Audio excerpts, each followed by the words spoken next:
The following is a production of DallasCowboys.com and the Dallas Cowboys Football Club. How about them Cowboys? Yeah! Go Cowboys!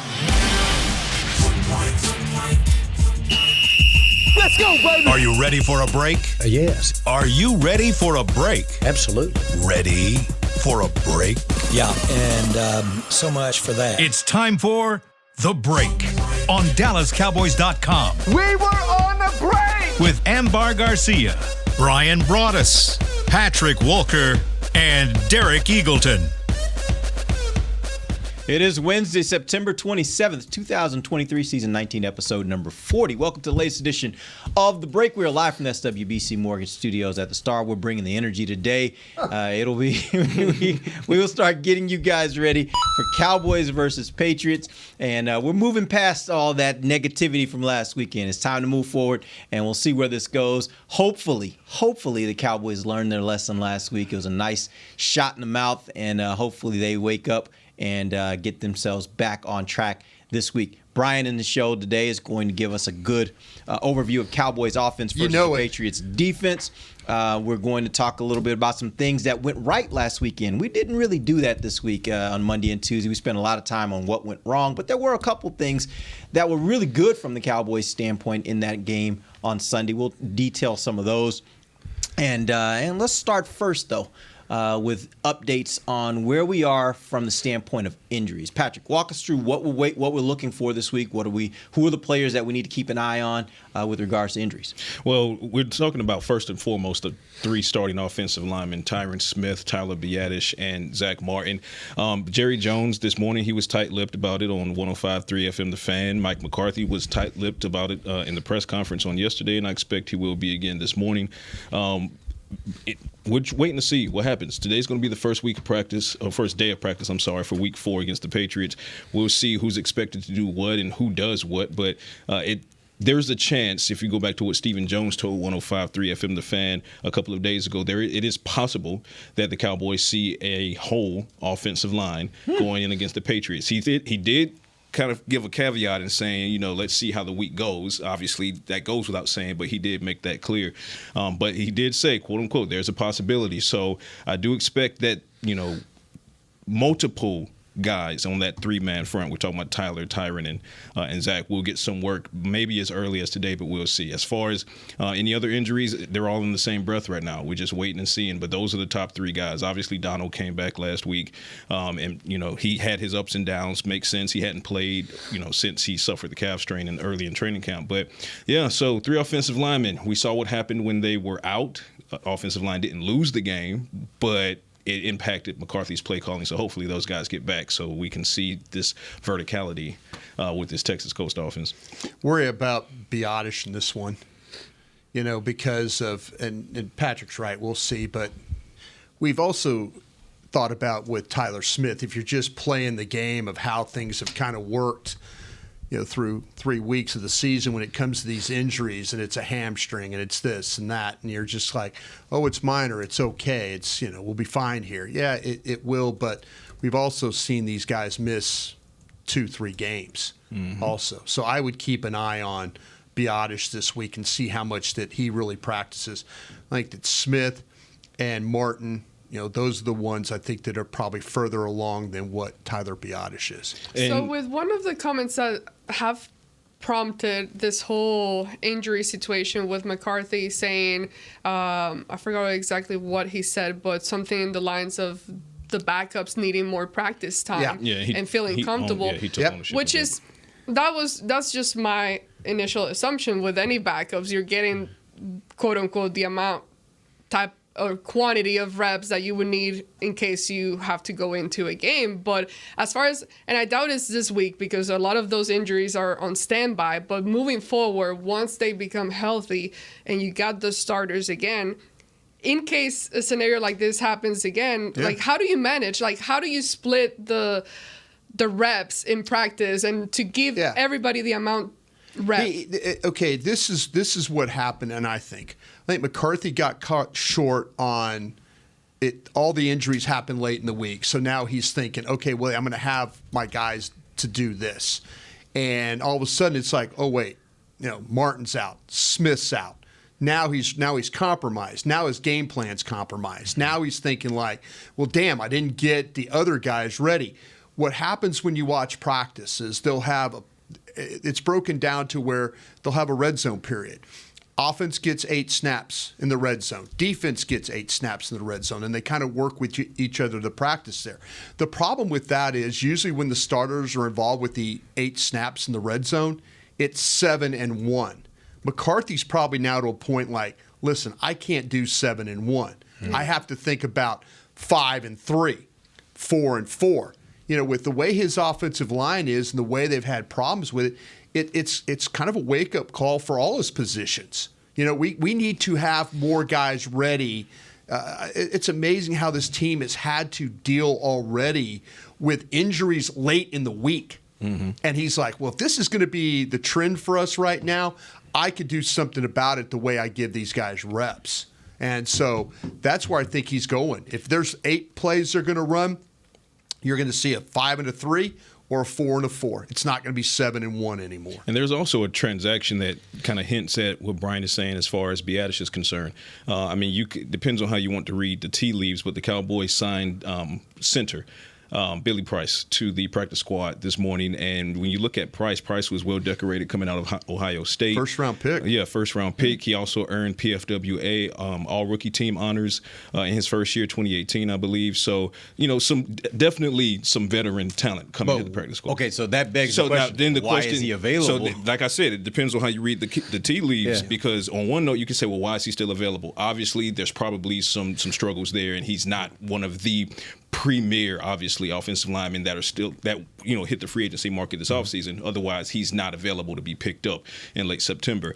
But then the other side of that is you're adding a veteran IQ to that backup offensive line situation, whereas you have a ton of youth who've mostly played well when thrown into the fire, but at the same time, they could stand to learn from a guy like Billy Price. But then the other side of that, 3 sides, the other side of that is, does this mean anything for Tyler Biadasz's potential availability against the Patriots? Because you also have the Brock Hoffman equation, because Hoffman has been now elevated 3 times. That's where we're at right So with there's also that could just be transaction to transaction. So, again, we'll see how it goes. But I'm also with Amber when it comes to these late week injuries. We're having this conversation on Wednesday. Yeah. I don't like Thursdays anymore. So, I'm not going to dig into any optimism or anything like that until we have Friday morning show. Yeah. And I see that there was not some mystical Thursday injury that largely impacts even with what's Zach, going on. Tyron was Saturday. Well, but even with Zach all week, he didn't practice, but we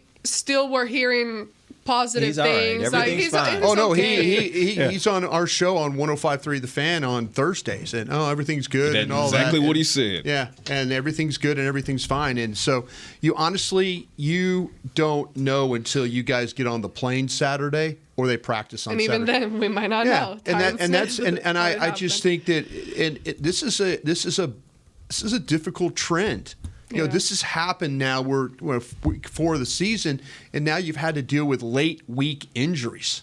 And I don't think it's anything McCarthy's doing practice wise. Heck, he gives them Fridays off. He really doesn't practice. I mean, he does a walkthrough on Saturday. So there are things that he likes to go out there and practice pads, and they're outside today. And it's a warm day, so he's into that kind of stuff. But man, I mean, you got to practice. If you're stepping on other guy, trying to get a ball and you're stepping on a guy's foot, that causes your ankle to be bad or blow out your knee, is that on McCarthy? It's football. It's football. I mean, that's the nature. There's injuries built into the game, right? But there's things he could do to help his backup guys by giving them more work.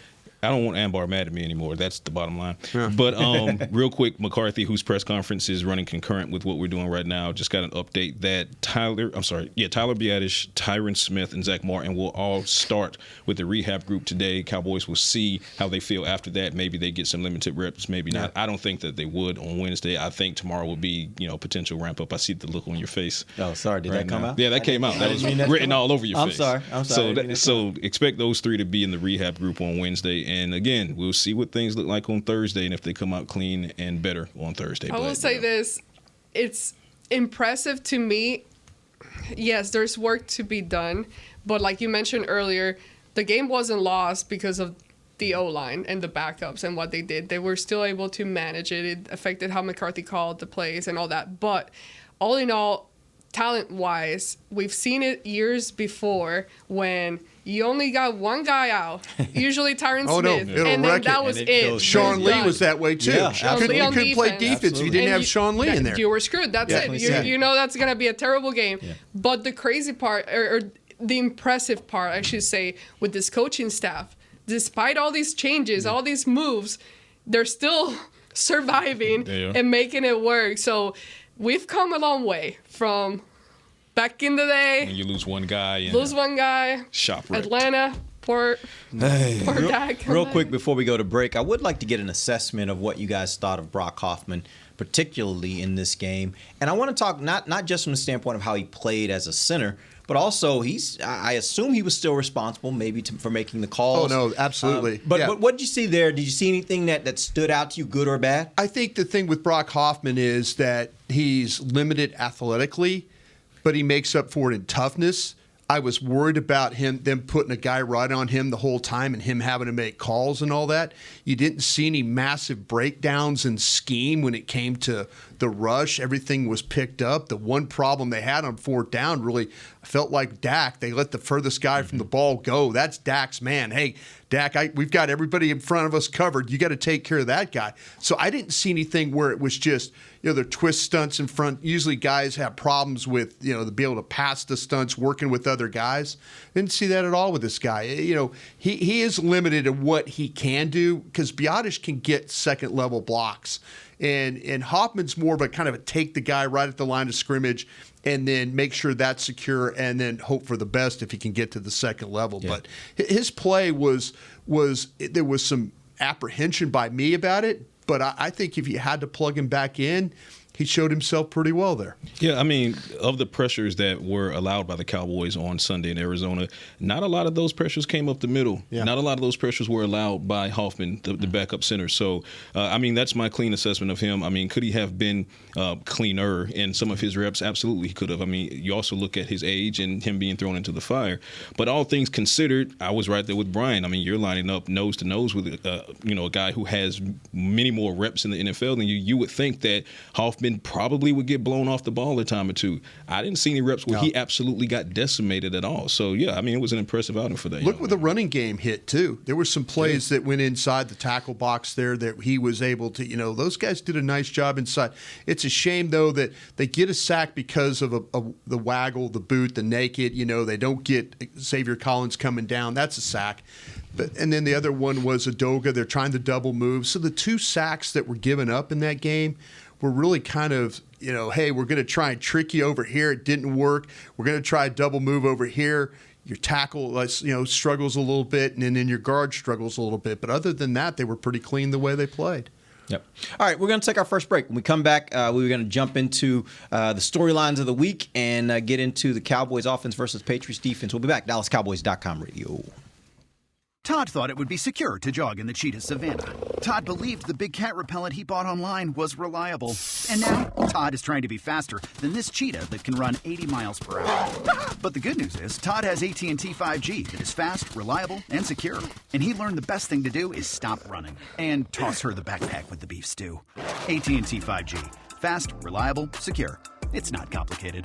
5G requires compatible plan and device. 5G may not be available in your area. See att.com/5G for you for details. Cowboys fans, after that move, we've just coined the term Rowdy Replay. Let's roll back the tape. Okay, there's our mascot Rowdy cheering on the boys. And now he's on his phone, on his Bank of America mobile banking app? Staying on top of his finances with his virtual financial assistant, Erica. Bank of America's digital tools are so impressive. Cowboys fans just can't stop banking. Learn more at bankofamerica.com/can't-stop-banking. Erica is only available in the English language. You must download the latest version of the mobile banking app, only available on select mobile devices. Message and data rates may apply. Member FDIC. Welcome back into Dear Doctor, the show where I answer life's questions with an ice-cold can of Dr. Pepper. Sheila, let's hear from our next caller, would you?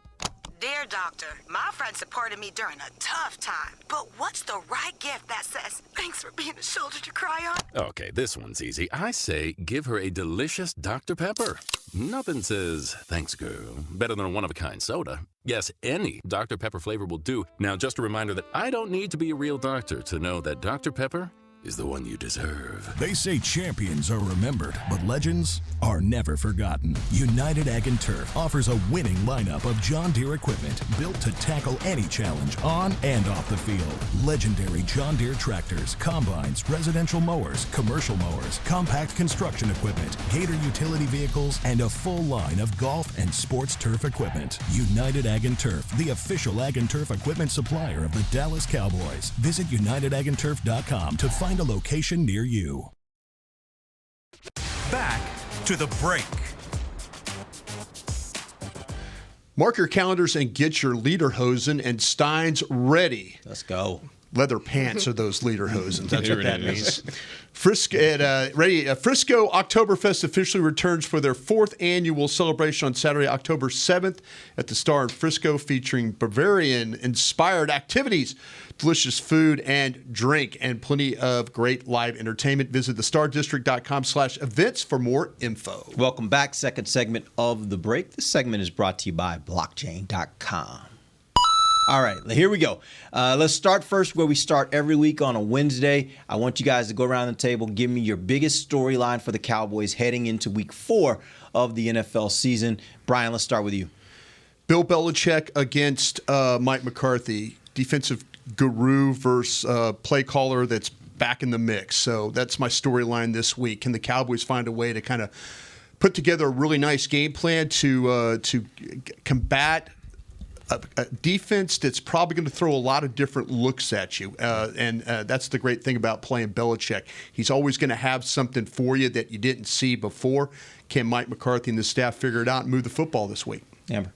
Yeah, same concern or storyline offensively as it's been since pretty much week 1, after week 1, but now it's enhanced to another level. I'm not concerned defensively. We did see how they were able to adjust in the second half against the Cardinals. So I trust what Dan Quinn and everybody else can do defensively. But on offense, it's hard to say I want to see it clicking because I'm still unsure that we'll have every single piece of starters out there. That's a hard one. That's gonna be tough. I blame Patrick if we don't. I do too. I'm blaming. He's the injury guy. Yeah, I was like, he's our injury guy, so I'm blaming Patrick.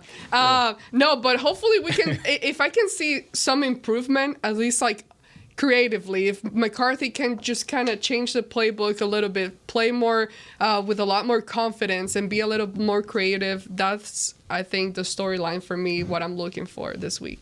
For me, and again, consistency in the run defense. You did it 2 out of 3 times. But here we go. Ezekiel Elliott, his homecoming, and the combo between him and Ramondre Stevenson. Stevenson is a player. Mm-hmm. He's a gamer. So can this Cowboys run defense bounce back from an atrocious game where they allowed over 140 yards in the first half against the Cardinals in a quality backfield? And then, of course, you have the emotional component of Ezekiel Elliott, and he's, Jerry didn't want to spoil it today on 105.3 The Fan, but there is likely some type of honoring that's going to happen for Ezekiel Elliott. So Ring of Honor already ahead of Jimmy? Hey, why not? So you never know.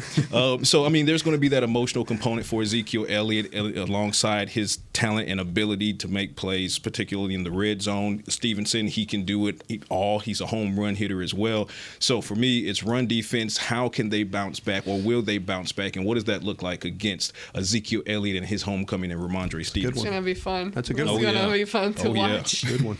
All right. What's yours? Well, actually, it's the same thing of the running defense. Actually, I was just looking this up. Do you guys think the best running back duo they faced so far was week 2 against the Jets? Because Breece Hall and Cook, I thought going into that game, I was like, that's the test. Yes. And when they passed that test, I immediately thought, okay, they've solved this problem. Yeah. And this is what also makes me think they didn't maybe take this running game as seriously as maybe they took the Jets running game. Because they showed me they could do it. They showed me they could do it against the Jets, and I think the Jets have a better running game. The fact that it didn't look like that this week makes me think they didn't put the level of focus on their running game, of stopping their running game that they did against the Jets. You guys agree with that? I think I think you're up to the point. I think that Arizona has a better scheme in the way they run the ball. I think with the pin and pull stuff, I don't know why more teams don't try that. And when you get to Philadelphia, because I was watching Philadelphia play New England last night, you're going to see a lot of the pin and pull stuff. And I think movement affects the Cowboys the way they play run defense. I think it affects their eyes. When they see something going one way, they're taught, get downhill as fast as you can and be a part of the play at the point of attack. And then the ball will bend back, and you're like going, well, wait a minute, where's the backside help here? Where's the discipline to play?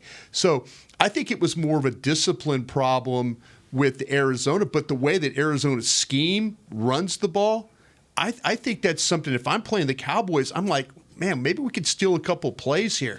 Just trying to, our linemen are not having to block these guys one-on-one. We kind of can do some things to make them take advantage of how aggressive they are trying to get there. Do you think also because Dallas tends to do a lot of slants and a lot of stunts, it also, when you have those pin and pulls, it actually runs them into bad situations. Like they are rushing toward being in a bad situation and can't recover. We talked about the long run that they had when they put Moore in the backfield, the receiver. What happened? Sam Williams is like flying up the field, and all of a sudden then you're not set up front. And now there's hesitation up front. Sam's already up, and now you get the guard on the Mike linebacker. There's nobody there. Right. They're playing too deep.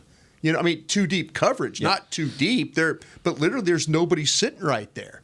So I think that it's, to me, that's the one thing about guys like when you would Tank, you appreciate about him playing the run game. Tank is not going to let you fool him. He's going to stay. Like, if the ball's going inside, he's going to be able in a position where he can make the play, where he could work back in. He's not 4 steps up the field and then trying to redirect to get back as the ball's gone.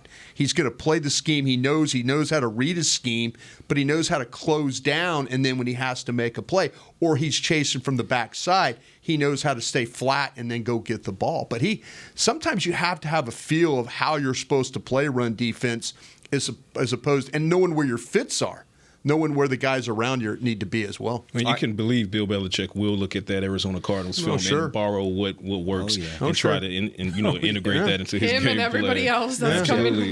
No doubt. Everybody's Philadelphia plays that way. Philadelphia will test you that way. That's the NFL. Sure. Yep. All right, so here's what we're going to do. Let's jump into the Cowboys offense versus the Patriots defense. Real quick, Brian, before you jump into that, I just want to lay some numbers out there for our listeners.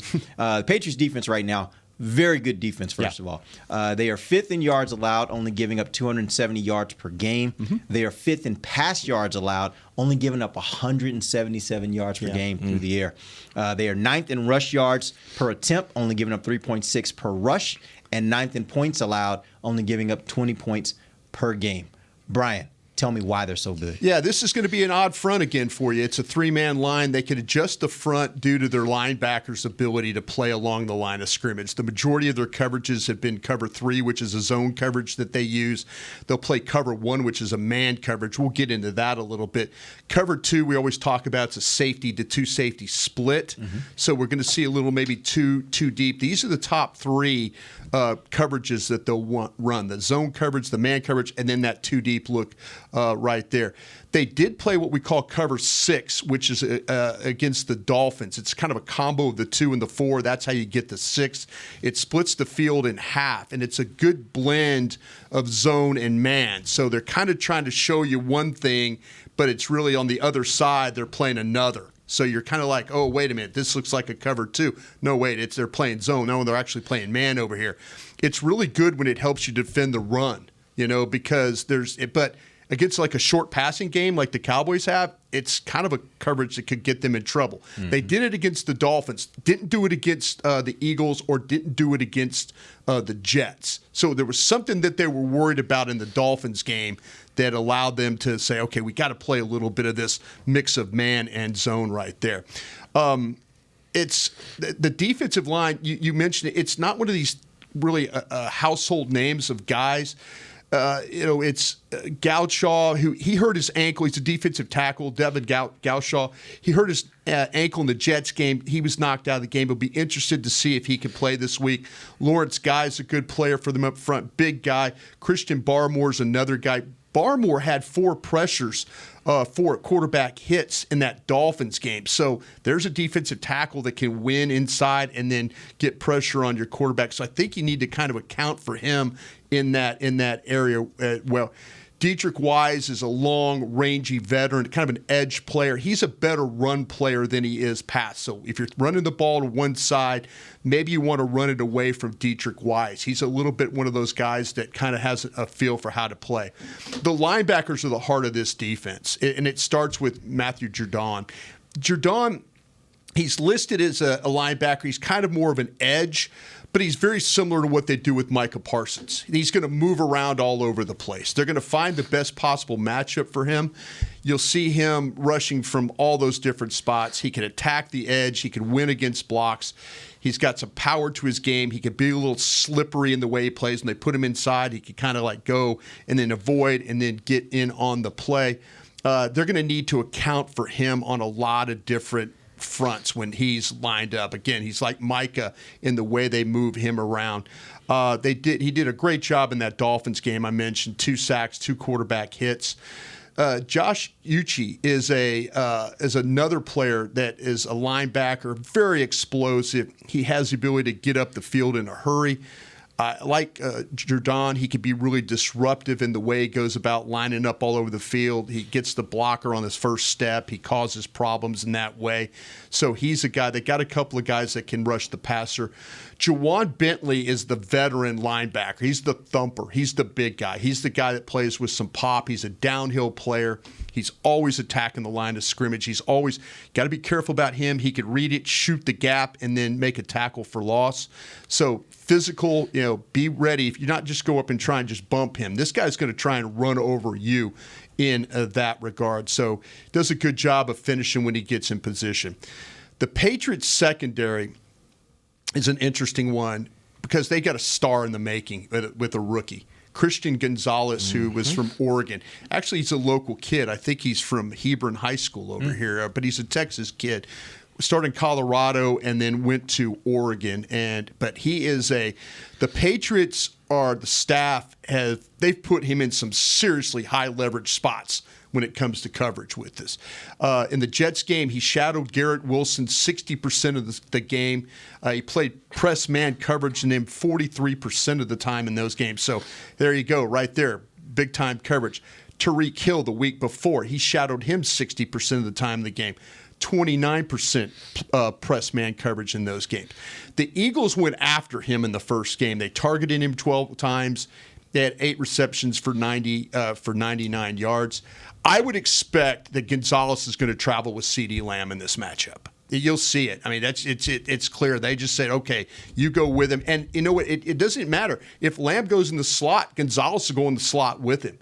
So it's not just like, oh, wait, we can get him off him if we put Lamb in the slot. No, Gonzalez will go down inside and play there. So this guy's a sticky, relentless cover man. He's got movement. He's got elite ball skills. Really, really a good player. Miles Bryant plays on the other side opposite. He's going to flip when they travel, and he'll also kick inside in the slot when the Patriots go nickel. He defends the ball well. He puts himself in good position to make plays. Movement, redirection skills are solid with this guy. You got to be aware of him blitzing off the slot. Sometimes they'll play him tight, and then all of a sudden it's a slot blitz. That's how they get some additional pressure that way. Their safeties are Kyle Duggar, I think, is better than what Jabril Peppers is. Duggar is better of the two. Like I said, the staff uses him in a unique way. He'll play deep like half the time. He'll play down in the box a quarter of the time. And then sometimes you'll see him actually go in the slot and play. So they feel like that he could cover in a lot of different ways. Before they didn't use him that way. This is kind of new for how they've used him. And you'll occasionally get him on the blitz. So that's, and Jabril Peppers, I mentioned him. He's a veteran player. He's got a number of tackles. But you'll also see times where he misses tackles. He'll be in space, and all of a sudden the ball's coming to the edge, and he's trying to wrap up, and he gets knocked off, and then he's on the ground. It's happened to him a couple of different times. So, but he's the one guy that they like to bring on the blitz. I mentioned about Kyle Duggar coming, but Peppers is the guy that they'll rush. Generally opposite, though. They'll try him to stunt, and then they'll bring him off the edge. So it's a good defense. It doesn't have a lot of household names, but the one you need to know about is Christian Gonzalez, the corner from Oregon. He is a very, very talented player that, again, they use in a lot of those high leverage situations. No, I was going to say it's a defense that, as great as they are, the weakness there is they don't excel at taking the ball away. They don't take the ball away well. They have only 2 takeaways over the first 3 weeks. One is a Christian Gonzalez interception. And there's the fumble recovery against Jalen Hurts to open the season. So they are good at all 3 levels. Like Brian said, linebacker core, very good, most certainly the heart of that. But they also are still without Jonathan Jones. We'll see if Jonathan Jones, the cornerback, returns this week. He's not played since week 1 as he deals with an ankle injury. So they're down one of their outside starting corners there. So maybe a point of attack there, particularly if you see that Belichick is deploying a strategy that has Gonzalez shading CeeDee Lamb. Okay, well, here's Brandon Cooks. It's time for a big game. And this is where you have optimism after From seeing. your lips to God's ears. There you that, go. Right? Yeah. This is where you also have optimism after seeing Michael Gallup come on strong against the Cardinals, because now it seems like the Cowboys have figured out what Gallup looks like in the Texas Coast offense, which was a question that we had, last week or a couple of episodes or so ago. So I think that outside of Gonzalez, and I tweeted this after that interception, Gonzalez is as advertised. You are going to have to be careful with targeting him. But if Jonathan Jones is inactive and then that brings up backups on the outside, on the other outside, maybe you target them. Have Cooks line up against him and say, beat him to death, right? Michael Gallup, beat your guy to death. So the secondary, like you talked about with Jabril Peppers, he'll take risks. It'll cause him to be over-aggressive in his tackling angles. He'll miss those tackles. And CeeDee Lamb has some real history with Jalen Mills with the wave. You remember that? Yeah. Right? So, I mean, Jalen Mills can be had as well. Was that the one with the flag where he got flagged? That got fined. Something. Was it fine? Yeah, because it was at the end of the game. Yeah, it was a fine. Yeah. So the point of attack, the Cowboys offense, hopefully they have, if they're not whole on the offensive line, hopefully they have at least 2 of those guys back, which would be Zach and Tyron is what it looks like right now, because you're going to have a challenge with that defensive front. Yeah. But you can attack the secondary, anyone not named Christian Gonzalez. How is Gonzalez in the slot? Because obviously, if he's gonna travel with CD's gonna be in the slot a lot. The ball didn't go his way. Yeah. I mean, they bring Tyreek Hill down there in the slot, and that's where he was, and he's able to stay with him. So he'll go to the slot and he'll play it well. He'll play it. He'll absolutely. He's just a really good defender. Yeah. He's comfortable playing at any spot. So you can't run away from him. You can't get away. Too long, rangy, and his stride. This is the fun thing, though, if you go back, and I looked at something because of the next-gen opportunity that we have here in our building. I love this because I went back and looked at Dak Prescott and how when they played the Patriots, and that's just one of Dak's best games I think he's ever played. He was 36 of 51 for 445 yards. The overtime game, remember he hurt the calf on the last play? I was curious at how they played him, how they played coverage against him, just to see if Belichick's like, listen, we can't do this. This guy killed us in this area. He dealt with 19 pressures in this game, no sacks. They played 55% man coverage in the game. Dak was 17 of 28 for 193, 3 touchdowns in the game. Had the lone interception there. 45% zone coverage. He was 19 of 23 for 252. He played cover 1 against, and that's that single high look. They played cover 3 with him, which is we talked about is kind of a zone coverage area. They played cover 2 only 12% of the time. They played this cover 0, which was no safety help. Man all the way across the board. Prescott had 3 touchdowns in that game when he played against, and they only played the coverage 10% of the time. Dak played it perfectly in that game. No safety help, no help in the middle of the field, true man-to-man defense. It's designed to get a lot of pressure. Yep. They didn't get the pressure. They didn't get the sacks, and Dak ate them alive. Belichick might look back at that game and like, maybe we don't want to do this to this guy in this particular time. One of the best games that Dak's played in his career. Traditionally, when you see cover 0, that means there's also blitzing going on. And one thing we know about Dak is traditionally, Dak is really good against the blitz. He usually plays really good against the blitz. So that doesn't shock me. I hope they bring the blitz. You actually want them to bring the blitz against this quarterback because I think he's really good in those situations. All right, we're going to take our final break. We will come back and we'll talk a little bit. I want to talk a little bit about Ezekiel Elliott and what he meant to this offense last year, and if the Cowboys may, in some respects, miss him this season with the issues that they're having in goal-to-goal situations and in short yardage situations. We'll be back. DallasCowboys.com radio. Todd thought it would be secure to jog in the cheetah savannah. Todd believed the big cat repellent he bought online was reliable. And now, Todd is trying to be faster than this cheetah that can run 80 miles per hour. But the good news is, Todd has AT&T 5G that is fast, reliable, and secure. And he learned the best thing to do is stop running and toss her the backpack with the beef stew. AT&T 5G. Fast, reliable, secure. It's not complicated.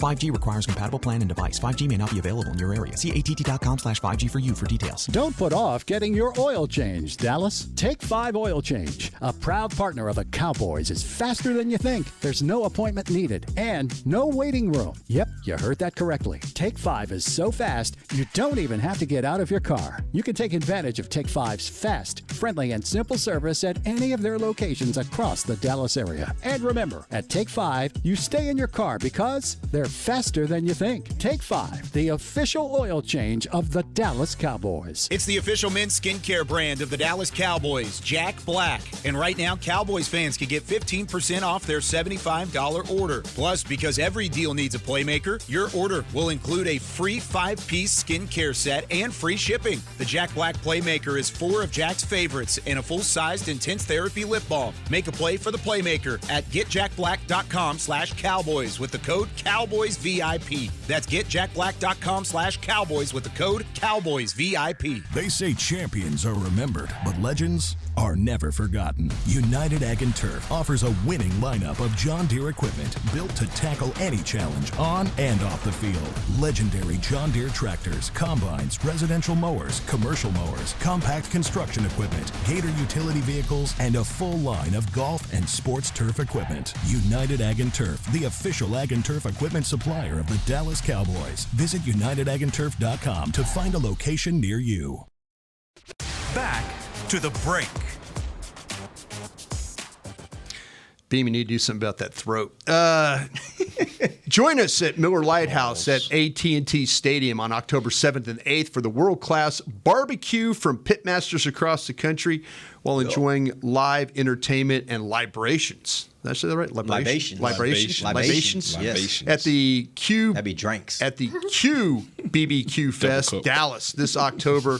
The only thing hotter than the Dallas Cowboys will be 30,000 pounds of brisket, chicken, pulled pork, and ribs smoking at Miller Lighthouse when some of the biggest names in barbecue come together at Q Barbecue Fest. Tickets are on sale now at SeatGeek.com, the official ticketing provider of the Dallas Cowboys. I'm such a foodie. AT&T Stadium, I'm sorry, and the Cowboys I'm such a foodie because as you're reading that, I'm just like, man. That was a mouth-watering. Terrible read. Man. God. Ugh. I wish. All right, let's jump back in. Let's talk a little bit about Zeke Elliott. He will be returning this week with the New England Patriots.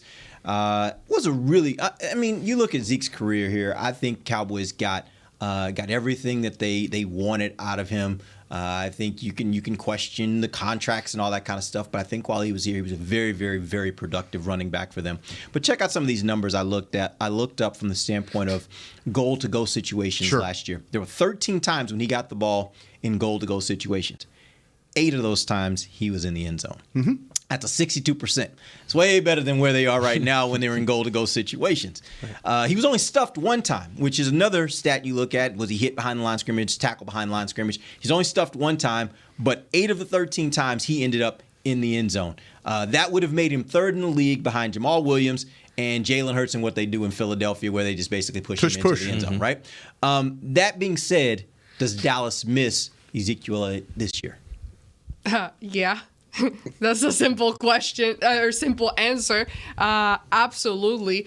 We talk about, I mean, everything that you just mentioned right now. There's nothing else I need to point out other than what you said, the stats, and everything that we've seen in the red zone. I think that, I don't know the total amount of times, but I think they would have been a lot more effective in the red zone if Ezekiel Elliott was there as the running back. Now, that's not to say that the guys that they currently have are not doing a good job, because they are, and credit to them. But it's a totally different type of running back. And I think that's why last year it worked so well, him with the combination of Tony Pollard, and then finally being able to find the right balance between the two and playing them to what their strengths are, because we know Zeke doesn't have the same type of explosiveness anymore as a guy like Tony Pollard, and being able to make those cuts, escape, but vice versa. Like Tony doesn't have the same strength that